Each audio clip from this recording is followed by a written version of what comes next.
So next we have Brady Gage and Sierra Bluewater coming to the stage, right? The Portland Superhero Coalition, right? Yeah. Awesome. Well, come on up, guys.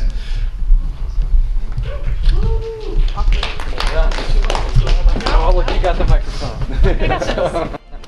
Hi, I'm Sierra Blue Waters, and this is obviously Brady. I feel slightly outplaced because everyone's kind of talking about what they do, I guess similar to like a career, but everything that we do is all volunteer. We've never been paid for anything that we do. Yeah. Oh.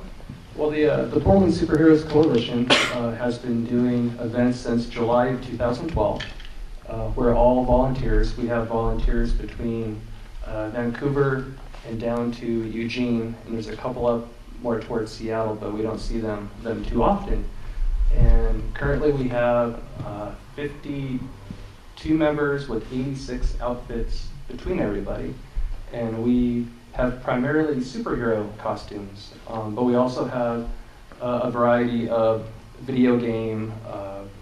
We have some Disney characters, Muppets, some TV characters as well, just so we can attend more events in the area, or sometimes we have a specific request, or when a hospital contacts us for a birthday party, they'll ask what selection we have in case the kid has a favorite character. Last year we did 52 or 54 events, so we're pretty busy. Our members are between 21 and retirement age, which is true. Yeah, we have a wide range. It's just not, it's a little bit of everybody. We don't make our own events. We only go to where we're invited. We attend random fundraisers. We help at canned food drives. We'll go to a sporting event just to meet and greet kids or hand out pamphlets. We visit Dornbeckers every 3 months, which is awesome. Most of the time, they only allow like 1 or 2 people to visit for 1 hour. We get to take 6 superheroes and 2 helpers for at least 3 hours. And everybody gets toys. All the patients get toys, their siblings get toys, everybody in the waiting room that we come across, they all get toys. And all the toys that we have are donated by just people in the community. We're not a 501c3, so everything is just done out of being nice or wanting to help the cause, to help make people happy. We do, this was a tea party that happened. And we interact. The fun thing that we try to do, we're in character. We stay in character. We call each other by our character names. We banter back and forth. We try to make ourselves real to that kid for a little bit.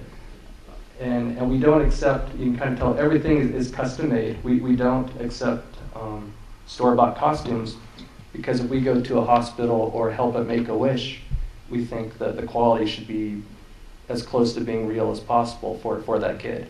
Because they're very touchy-feely. If they think you have a leather cape, they want to feel the cape. They want to, tap on the belt buckle. They handshakes and hugs. Sound effects. Yeah, every outfit that has sound effects, we try to incorporate the sound effects. I do Iron Man, and you? I'm dressed as Wonder Woman. Yeah. Wait, on that, our costumes, some of them are handmade myself. It is handmade. I'm not a master with a sewing machine. I have no idea how to make a corset.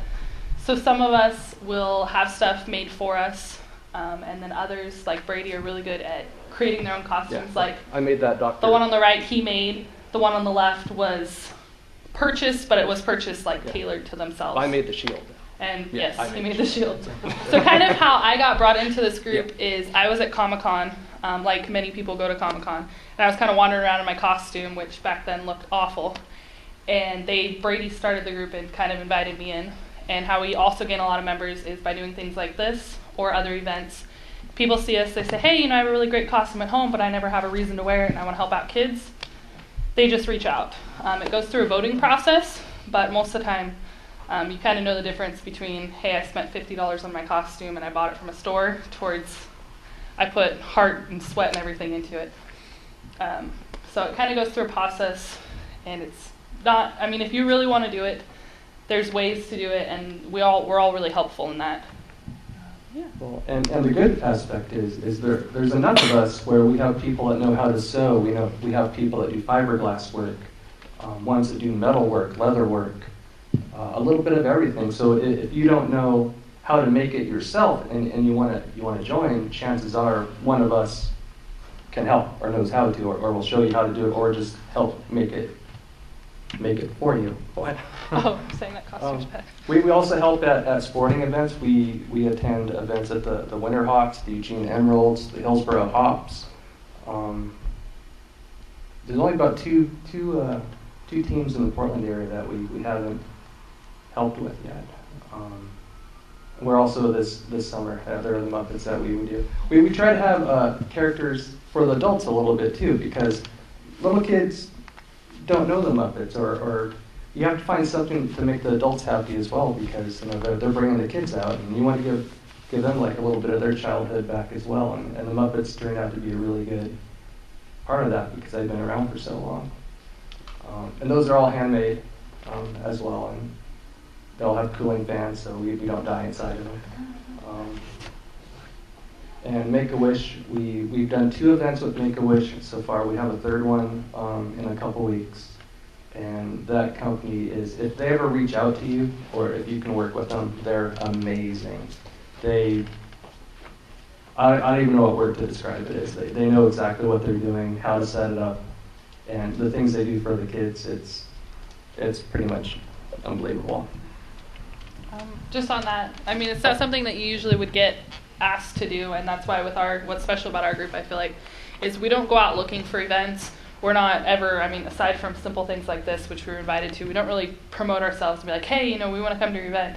Everything's reached out towards us because we're all taking time away from what we do. I got off work early today to come be here. So it's all just giving back as much as you possibly can. And I know in our community a lot of times people are trying to find a way to give back and get involved, and that's hard. I know I had a hard time with it. I would have never thought going to Comic-Con to go hang out with a bunch of people in costumes would have brought me to something like this. I mean, you make friends that you would have never had, and we can call all of each other and help each other with costumes, and it never makes a difference because everything that we do really is for the kids and the people we're going to see. Yeah. And if you love Halloween, we're a great group to be with because you can pretty much play Halloween every weekend. Yeah. Seriously. All year long. And then Halloween, you don't do anything. You don't want to do anything. You don't want to dress up. And this is Sacred Heart. We do Dornbeckers. We visited Sacred Heart Medical in Eugene. This summer we're going up to Pope's Kids Place, which is a medical center for special needs children. They have about 100 patients that they want us to visit, and they're having a canned food and a toy drive as well. And we might be helping at Emmanuel Lewis. The way we even got into Dornbeckers was a couple little girls were really sick, and they were in there for a very long time, and they just wanted a cheer me up, and they were from Coquille.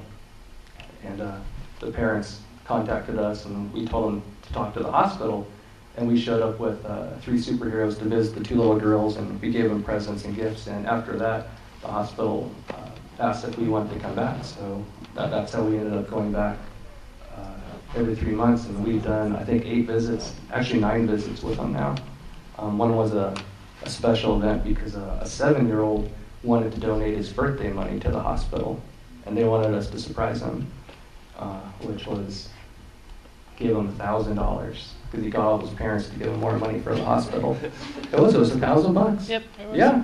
Yeah, we gave him toys, and they say the entire ride home he was looking in the sky to see if any of us were flying by. So he thought we were real. And here's a picture of all of our, not all of our, it's all I could fit on that one graphic, but if the other ones are in there, it'll show all 86 of them, I believe. Yeah, but you can see there's a mix. There's Star Wars, there's superheroes, and Halo Spartans. A little bit of everything. Yeah, and it was primarily started when the last Batman movie came out.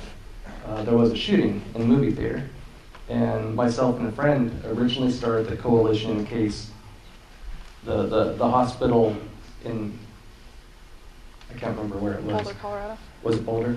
Okay. If they wanted anybody to visit, but they were so traumatized they didn't want anybody to visit, so it just sat dormant for about 6 months. And then after Wizard World Portland, the first one, so many cool people were met that I decided to try to recruit some to see if the coalition could actually be a real thing, and it worked out. And then our first event was in July of 2012, and it was a college it was down towards Eugene, I can't remember where it was, but they had an after party, and they wanted us for a photo booth in exchange for a donation. And that's what we do. We go around and help with fundraisers. So if you need a superhero, look us up.